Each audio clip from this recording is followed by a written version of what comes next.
Wind power ஜென்ரேஷனில் தமிழகம், குஜராத், மகாராஷ்டிரா, ராஜஸ்தான் உள்ளிட்ட மாநிலங்கள் முன்னோடியாக திகழ்கின்றன அப்படின்னு சொல்லியிருக்காரு. சரியா? ஸோ இது மட்டும் இல்லாமல் நம்ம வந்து ஒரு ஒரு மைல்கல்லை எட்டியிருக்கோம். அது என்னென்னா, நாட்டின் காற்றாலை மின் உற்பத்தி திறம், அதாவது விண்ட் பவர் ஜென்ரேஷனோட கெப்பாசிட்டி பார்த்திங்கன்னா 56 ஜிகாவாட்டாக வந்து ஒரு ஸ்க்ராட்ச்லேருந்து க்ரோத் ஆகிருக்கு அப்படின்னு சொல்கிறாரு. சரியா? ஓகே. ஸோ இதை தான் பார்க்குறோம். இது வந்து 133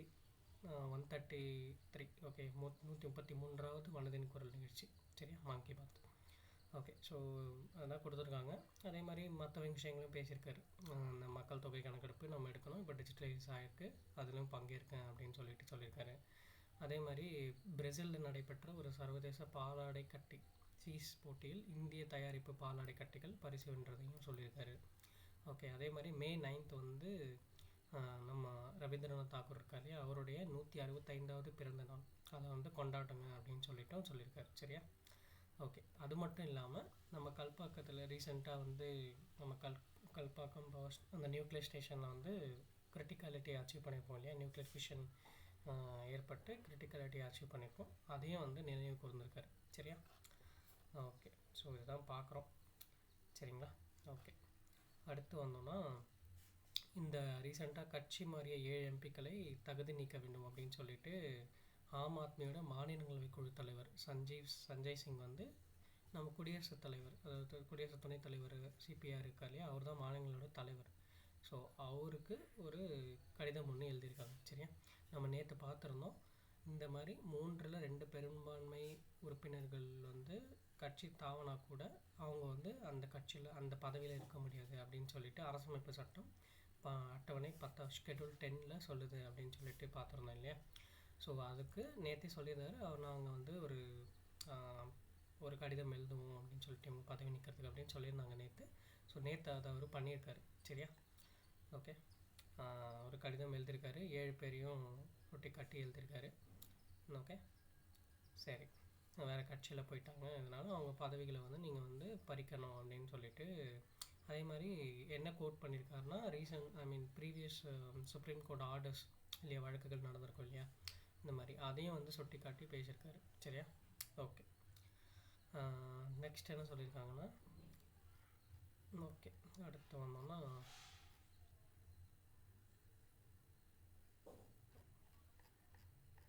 ஸோ இன்னும் வெஸ்ட் பெங்கால் எலெக்ஷன்ஸ் மட்டும்தான் இருக்குது. அதுவும் 29th நடக்க போகுது. அதுக்கப்புறம் புதிய அரசுகள் ஏற்றுக்கொண்ட அப்புறம் நமக்கு நியூஸஸ் நார்மல் ஆகிடும். ஓகேவா?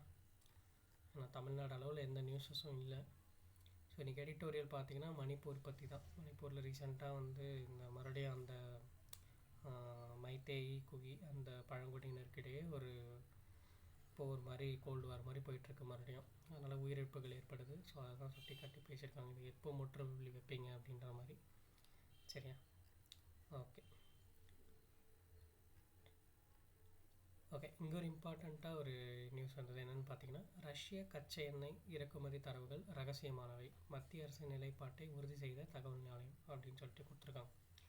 ஸோ என்னென்னா, ஒருத்தர் வந்து ஒரு கேஸ் போட்டிருக்காரு. சரியா? என்னன்னு சொல்லியிருக்காருன்னா, ஆர்டிஐ மூலமாக ஒரு ரெக்வஸ்ட் கேட்டிருக்காரு. என்னென்னா வந்து, ரஷ்யாவிட்டேருந்து 2022லேருந்து 2025 வரைக்கும் நீங்கள் எவ்வளோ கச்சா எண்ணெய், எவ்வளோ பேரல்ஸ் வாங்கினீங்க அப்படின்ற டேட்டாவை எனக்கு கொடுங்க அப்படின்னு சொல்லிட்டு ஒரு ஆர்டிஐ மூலமாக ஒரு தகவல் கேட்கப்பட்டிருக்கு.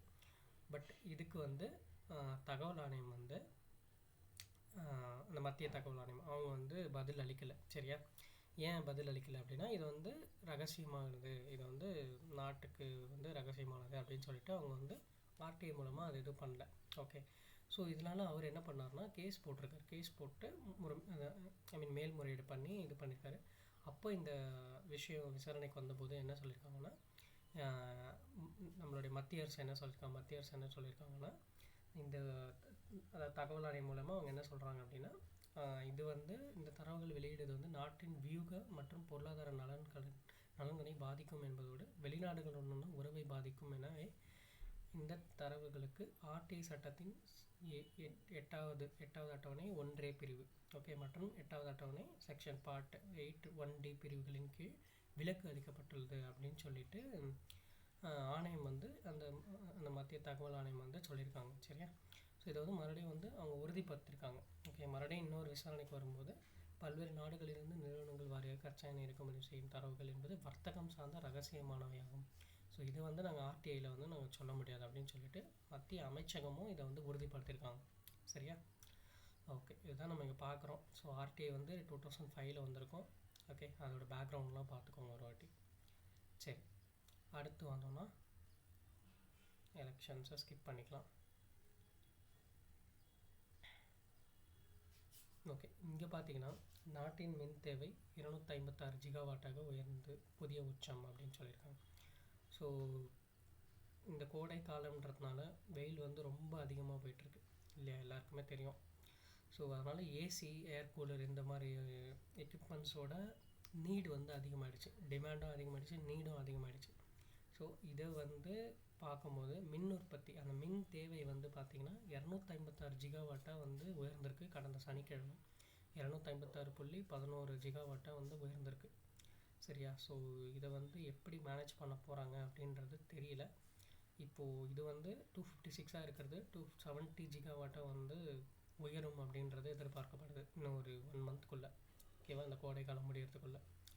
ஸோ பார்ப்போம் என்ன பண்ணுறாங்கன்னு சொல்லிட்டு இந்த டேட்டா நோட் பண்ணிக்கோங்க. ஓகேவா?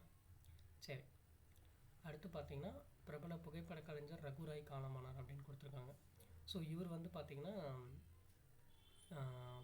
ஒரு இம்பார்ட்டண்ட்டான ரோல் ப்ளே பண்ணுவார் முக்கியமான இன்சிடென்ட்ஸில். சரியா? 1942 பிறந்திருக்காரு. பஞ்சாப் மாநிலம், அதாவது அப்போதைய பாகிஸ்தானில் ஜாங் பகுதியில் பிறந்திருக்காரு.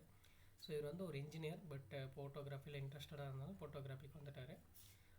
இவர் வந்து பார்த்திங்கன்னா இந்த 1972 ஆண்டு நடந்த வங்கதேச அகதி பிரச்சனை, 1984 நடந்த போக்வால் அந்த கசிவு இருக்கும் இல்லையா, விஷவாயு பாதிப்பு போன்ற மிக முக்கிய சம்பவங்களை அவர் படம் பிடித்து ஆவணப்படுத்தியிருக்கார். ஒரு டாக்குமெண்ட்ரி மாதிரி பண்ணியிருக்காரு. சரியா? அதே மாதிரி 1971 நடைபெற்ற வங்கதேச போர், அதன் பின்விளைவுகளை படப்பிடிப்பதற்காக அவர்களுக்கு பத்மஸ்ரீ விருது அளிக்கப்பட்டிருந்தது. சரியா? ஸோ இவர் வந்து ஒரு பத்மஸ்ரீ ஹோல்டர். எதனால் அப்படின்னா 1971 வங்கதேச போர் நடந்திருக்கும் இல்லையா, இந்தியாவுக்கும் வங்கதேசத்துக்கும் ஒரு கான்ஃப்ளிக்ட் இருந்திருக்கும். அதை வந்து புகைப்படம் எடுத்து நல்லா பண்ணியிருந்தாருன்னு சொல்லிட்டு. ஓகே, ஸோ இவர் வந்து இப்போ இறந்து போயிருக்கார். ஸோ அதனால் இவரை பற்றி நம்ம பார்க்குறோம். பேர் வந்து ரகுராய். ஓகே, ஞாபகம் வச்சுக்கோங்க. சரி, அடுத்து கடைசியாக வந்தோம்னா எதனா இருக்கான்னு பார்த்தோன்னா அவ்வளோதான், வேறு எதுவும் பெருசாக நியூஸ் இல்லை. ஸோ அவ்வளோதான் எனக்கு எதுவும் முக்கியமான செய்திகள். நம்ம நாளைக்கு செய்தித்தாள் வாசிப்பில் சந்திக்கலாம். தேங்க்யூ.